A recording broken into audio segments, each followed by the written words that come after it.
All right, let's go through the list, the rapidly growing. It's almost impossible to keep up with the growing list of vaccine requirements and mandates now coming forward from educational institutions, employers, states with regard to state workers, all happening very quickly in the aftermath of the Pfizer COVID vaccine receiving full FDA approval, something sort of a watershed moment that was awaited by many on both the pro and anti-vaccine sides. The anti-vax sides either hoping it wouldn't happen or saying, if it happens, then I will get vaccinated. Let's see if they do. And of course, those of us on the pro-vaccine side, waiting for what was obviously going to happen with the hope that it will help get us out of the pandemic. Now, we've already talked about the Pentagon announcing all 1.3 million U.S. service members will be required to be vaccinated. We don't know the exact timeline yet. Presumably, it will be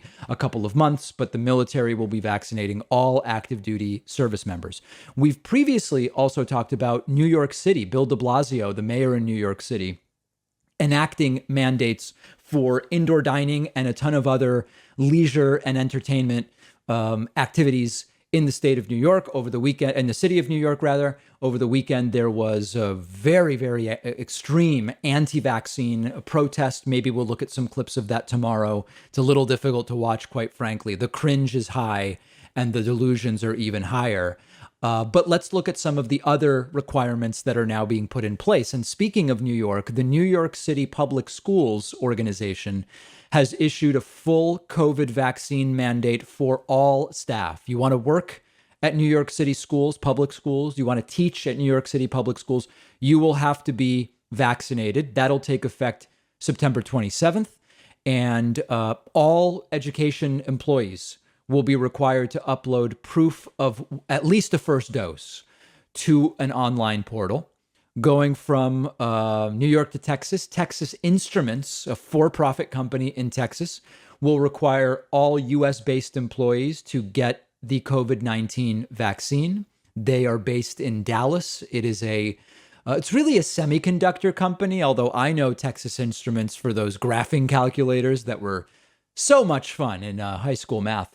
They will be required, both employees and contractors will be required to be vaccinated by October 29th. Otherwise, they will lose their jobs.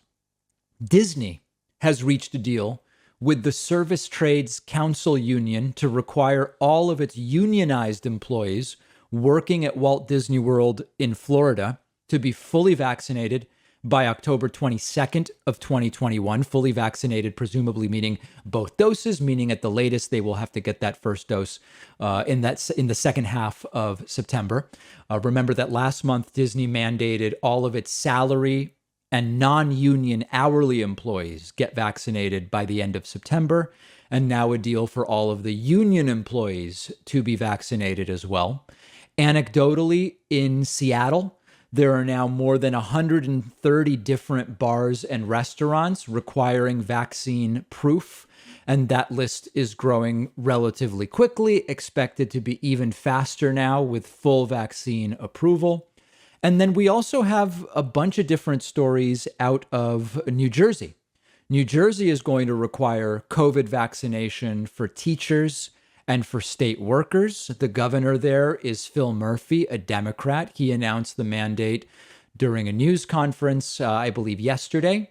Pre-K through 12th grade teachers and staff and state employees must be fully vaccinated by October 18th, or they will have to get tested once or twice a week. Now, the testing or vaccine, I'm not really big on it.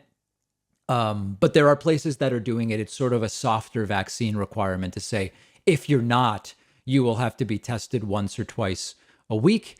And then for something completely different, just showing the breadth of places we are seeing these requirements, Navajo Nation has now issued a vaccine mandate for tribal workers. This is happening. The question now is, what are the resistors going to do? Some of them are just going to go and get vaccinated without question. But are there some folks that will actually quit a job over a vaccine requirement? Are they more likely to fake their vaccination results? Are we going to see lawsuits come forward saying that this is a violation of who knows what, but just some kind of legal attempt to resist. This is going to become a huge issue. Now, the easiest thing from the standpoint of just like, do I go and find a fake vaccine card?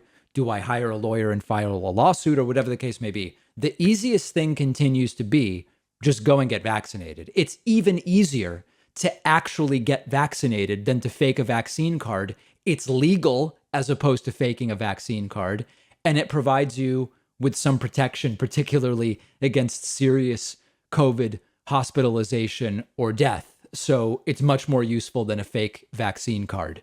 One more thought on this. Former guest on the show, Radley Balko. It's been years, but Radley was a guest on the program, I think more than a decade ago. He had a funny but relevant tweet where he said, here's an idea. Set aside 15 million Pfizer vaccines, give them a weird new name like hydroxyivor-zinc, send them to doctors and veterinarians and acupuncturists, and run a viral marketing campaign calling hydroxyivor-zinc the secret COVID cure the government doesn't want you to know about. That might actually work. It's the type of thing that might actually work. And quite frankly, if you want to have these people go and get vaccinated, start claiming Joe Biden's going to ban the vaccine.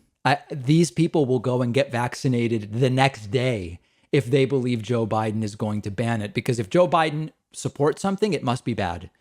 And if Joe Biden wants to ban something, it must be good. I would actually look into that. The ethics of it, I don't know, but it certainly would be effective.